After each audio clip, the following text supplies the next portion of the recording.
mold, bacteria, and viruses. Can pricey purifiers really clean your air? It's overwhelming. How would you even know which of these works? What's going on? Are you ready to find out the result? Yeah, that's not good. Top brands under a microscope. Your marketplace starts now. We're on a mission investigating your indoor air and testing these 5 popular air purifiers: Dyson, Honeywell, Blue Air, Germ Guardian, and Levoit. Hi, Jeff. So great to meet you. Yeah, good to meet you, too. Thanks for doing this.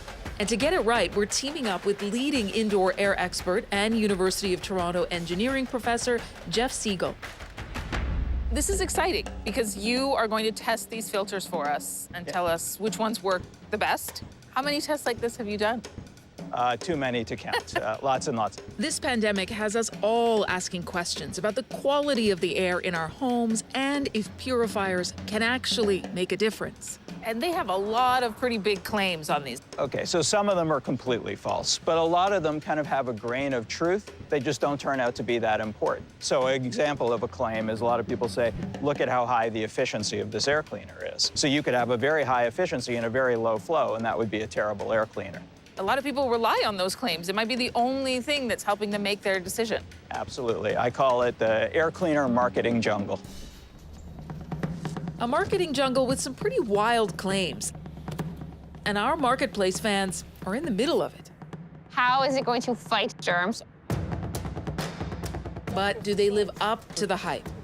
And does price make a difference? The Dyson, the only purifier, heater, and fan to clean a whole room properly. How about this one here? This one has the UV light technology. It kills germs. Yeah, but I'm just not sure about the light. I read something not good about the UV light. Yeah? I don't know. We have to confirm that. And can air purifiers actually kill or capture viruses like COVID-19? Look at that. Purifier sales are up right now.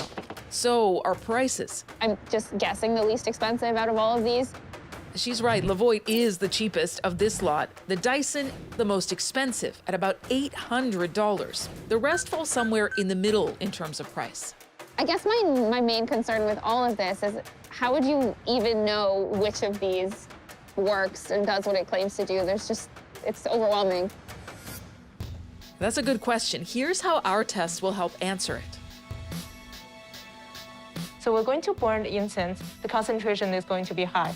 And then we're going to put in these air cleaners to see what would be actual reduction. PhD students Amy Lee and Bowen Du put the purifiers to work. What we're testing is the clean air delivery rate of these air purifiers. Like many portable purifiers, these are fitted with a HEPA filter, the gold standard for filters, capable of capturing tiny particles of dust or smoke, even ones your eyes can't see. But if all of these purifiers are equipped with HEPA filters, what sets them apart? We need to have airflow carrying those particles going through the filter. If there is no airflow, it doesn't really matter how efficient your filter is because it's not going to capture anything, right? So that's why both airflow and efficiency, they're important. So is knowing what's lurking in our air to begin with, especially during a pandemic. Hi there, I'm Frank from Verify. How are you? Frank Haverkate is a certified air quality consultant. He'll assess 3 homes for us. Brenda Nichols, Hamilton Backsplit. She lives here with her son, 2 cats, and a dog. How long have you lived here? Almost 30 years. A lot of upgrades have happened over that time. Nikki Saltz's downtown Toronto apartment. She's been renting here for 7 years and is starting to wonder if it's time to move out. She's not a smoker, but... I frequently come home and my apartment reeks of cigarette smoke. And Imro and Bernadette Leo Kisong's home, a bungalow in this East Toronto neighborhood. They live here with Imro's 83-year-old mom. She has a bedroom in the basement. I think it started when my mom developed this cough. I started thinking about getting air quality, about the air quality in the house. And how is COVID factored into your concerns? Not that much, actually. For me, it was She is because very, yeah. I'm so paranoid. And because I'm working from home and the room where I'm working in is small. So I even bought an air filter, air purifier, but I don't know how effective it was. You invited us here. The inspection's going to happen. How are you feeling ahead of it? Oh, we're excited. Yeah, we want to know what's going on. Yeah. Frank's ready to start. He's going to be checking carbon dioxide levels, which will tell us how much fresh air is or isn't coming into the home, chemicals in the air, such as VOCs and formaldehyde, humidity and temperature, hidden or airborne mold, and proper filtration. While he's inside, we're keeping our distance and following along on FaceTime. So we'll have a look at the carbon dioxide monitor that's been placed. Yeah, that's not good. So the house is not getting enough fresh air. You can see here that the CO2 or carbon dioxide levels are way over 1,000 parts per million. They should be well below 800 ideally. Surprising. It's scary What are you worried about? how it will affect us in the long term. Like many of us, Bernadette is working from home. She's turned this bedroom into a home office. So before the assessment starts, we set up a CO2 monitor. In a matter of just 45 minutes, we're seeing levels hit 1,550 parts per million. Frank just said they should not be higher than 800. Nikki's working long hours in her apartment too, sometimes spending 24 hours straight in here. There's a lot of dust accumulating in the door frame. So the dust from pollution from the hallway is making its way to its door and then getting stuck. But it's also indicating there's not a lot of fresh air coming in. So how can we bring more fresh air into our homes? Frank says open your windows more often. In apartments, make sure you feel some air coming through the front door, even when it's closed. In homes, mechanical ventilation systems are a good option, and keep your vents on and clean. That's fairly clogged. A lot of times, though, in condos, the vents make a lot of noise when you flip the switch, but Yeah. how do I know it's actually doing something? Yeah, sometimes they make noise and just eat up electricity. But a good, very inexpensive, quick test is take a square of toilet paper and hold it up to the vent. If it holds it there or tries to suck it in, then obviously there's airflow. Next, we go from ventilation to filtration. Frank checks the furnace to make sure the air that's circulating is clean. Imro's all good. Brenda, not so much. As we move into the furnace filter that's there is not made for this type of cabinet. When air can flow past the filter or over it, it isn't going to force itself through it. So this filter in this kind of configuration isn't doing much of anything. Didn't know that. Frank's got some advice. Furnace filters can be quite confusing for a lot of people. Change out that cabinet so that you can buy a readily available filter that fits it properly. As Frank weaves his way through the home, there it is, mold. Here we have a cabinet that seems to have some spotting on it as well, which appears to be mold growth. Spots on paintings and books, too. That mold you saw, Frank, is it dangerous or is a little bit okay? Well, I mean, mold-free doesn't exist. There's always some mold activity indoors, but it should be more or less similar to outside levels. Too soon to tell. We'd have to look at our laboratory results. Back at Imro's place, down in the basement, no visible mold, but they've had some leaky pipes, so he collects some samples here too. Before we go, we've got something for Imro and Bernadette. If you had to pick one right now, what would you pick? I like the look of the Dyson. You get Okay, she likes to do it. We'll go with her pick. All three families choose different purifiers to try out. Nikki, the Lavoie, I like this one. This to me is looks like R2D2. It's cute and friendly. Brenda, It says it's a true HEPA allergen remover. I've heard of Honeywell. We're gonna let you take that one and try it out. All right, we'll see what happens. so do they pick the best or the worst? We're about to find out. Hey, Jeff, welcome to our house for the day. The professor in charge drops in, and he comes bearing results from our purifier test. So how are air purifiers supposed to work? What should they be doing for me? So what they should be doing is they should be removing things from the air so that you don't breathe them. The key thing he's looking for is the clean air delivery rate, the CADR. Jeff says the higher, the better. Because you can remove a little bit and it won't make much difference, or you can remove a lot and that's desirable. You've tested 5 for us. So what did you find? From a cleaning performance perspective, the Blue Air, it's more than twice as good as any of the other air cleaners. Twice as good. The Blue Air by far is the best purifier in this bunch. Its clean air delivery rate is more than 550 cubic meters per hour. Wow. Because I remember seeing that one and thinking, oh, it's just a big, ugly cube. That's always how it goes, eh? With men and air purifiers. So what about the rest, including that $800 Dyson? My money's on the big boy Dyson. Those results are coming up. Oh, wow, it's jumping fast. Look at the other particle counter there. And what you can do to keep the air in your home clean. If you have a story you think Marketplace should investigate next, tell us all about it. You'll find us on email, Twitter, and Facebook. This is your Marketplace.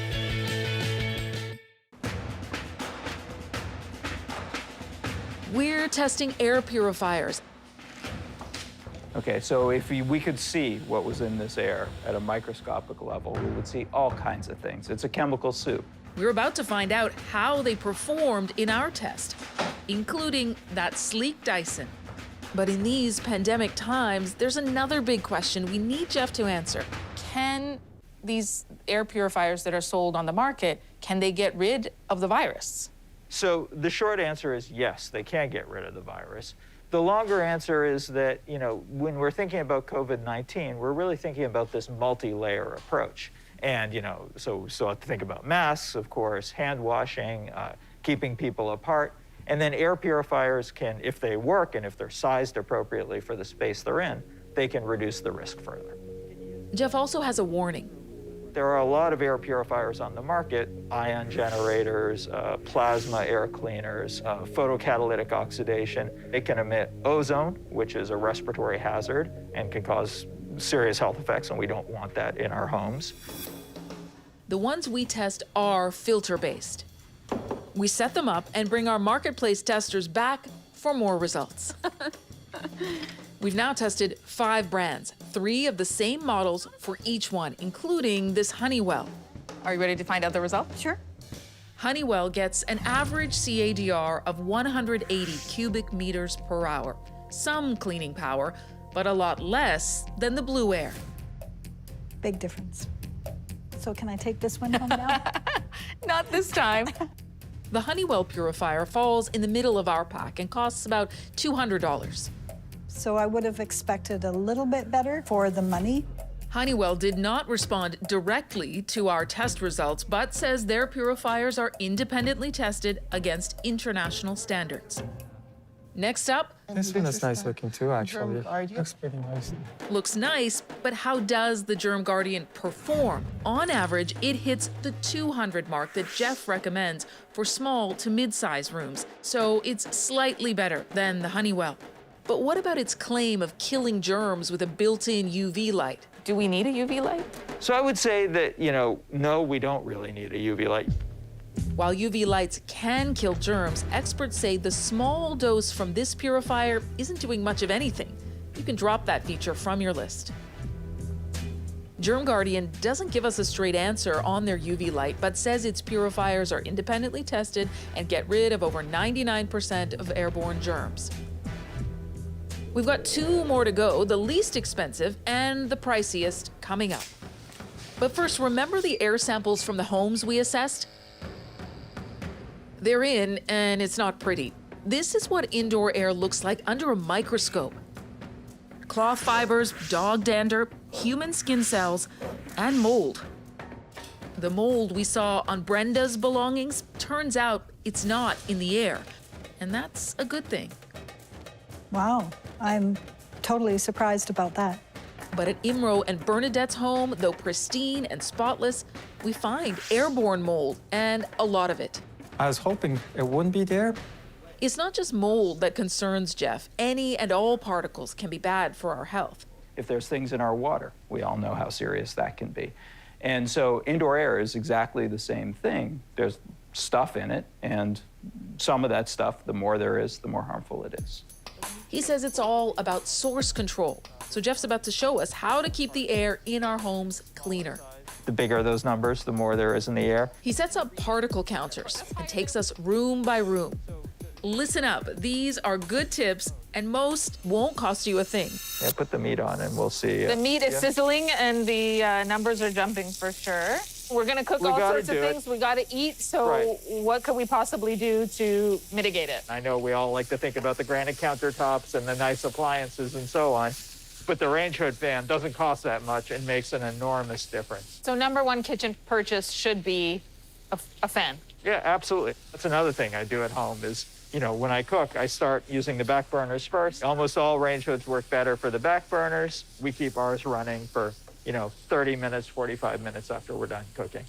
Next up, the living room. Most people don't love to vacuum. They do it because they want a clean home. What should we be doing differently? So, we're wearing a mask for pandemic reasons. It's not a bad idea to wear a mask. If you have someone who's compromised, that maybe they shouldn't be there when you're vacuuming. Also, people who clean for a living, they get exposed to a ton of things. And so I think we should really be thinking about PPE and protection for them as well. Would keeping windows open as you clean, is that good or worse? No, absolutely a great idea. What's not a great idea, Jeff says, is using one of these. A lot of people have essential oil diffusers. It's really seen as a wellness product. In a second or two, you can almost see the mist coming out of it there. Oh, wow, But it's jumping fast. This number is going up amazingly. Look at the other particle counter there. It was at 7. It's now at almost 1,400. I'm amazed at how big sources they are. Jeff sees nothing wrong with essential oils, but suggests turning those diffusers off. All right. Next, the bedroom for some surprising advice. This is a pretty typical bedroom. Humidifier. Again, we're seeing that reading go up. So all the minerals in the water, they end up coming out as little particles in quite high amounts, as you can see here as well. But doctors are telling people to use humidifiers. Sometimes, the medical community and the indoor, the aerosol science community don't communicate very well. So we probably have to work on that. Do you use a humidifier? We do not use a humidifier because I know what serious particle generators they are. Jeff says those who really want one could use distilled water or opt for a steam humidifier. Do you really think it's something you should unplug and put away? I think it's something you should unplug and put away. Wow. Now, this next tip is a great deal. So, yep, I went to the hardware store. I bought 3 things: the fan, a pretty good filter, actually, and some tape. And that's all you need to make an air cleaner. And by you mean me? Yeah, I mean, you're gonna put me to work. Okay. Absolutely.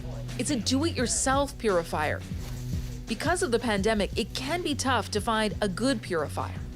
So Jeff's showing us how to make one.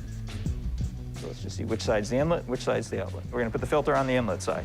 Make sure to tape all of the sides tightly so that the air flows through the filter and not around it. And there's another twist.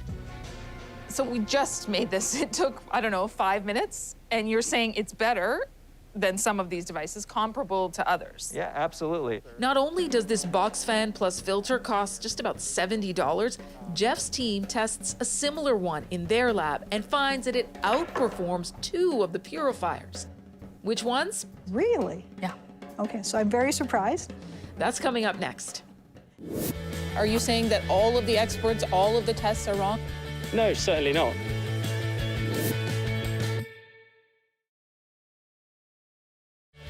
This is your marketplace. We built our own purifier. It costs about $70, takes 5 minutes to make, and a similar one outperforms 2 of these purifiers. Wow. What's the average CADR? The DIY purifier comes in just under 200. The Levoit comes in at about 60. That's really disappointing to me and everyone who gave it 5 stars, and it's a ton of people. Levoit says its purifiers are top-selling products, and that this one is made for smaller spaces. That leaves the most expensive purifier in our lot, the Dyson. Its average CADR is about 140. That means this DIY purifier actually delivers more clean air than the Dyson. Really? Usually consumers would think of Dyson as a very good quality. It's disappointing as a consumer. So we have some questions for Dyson and one of its engineers, David Hill. He's at the company's HQ in Malmesbury, England.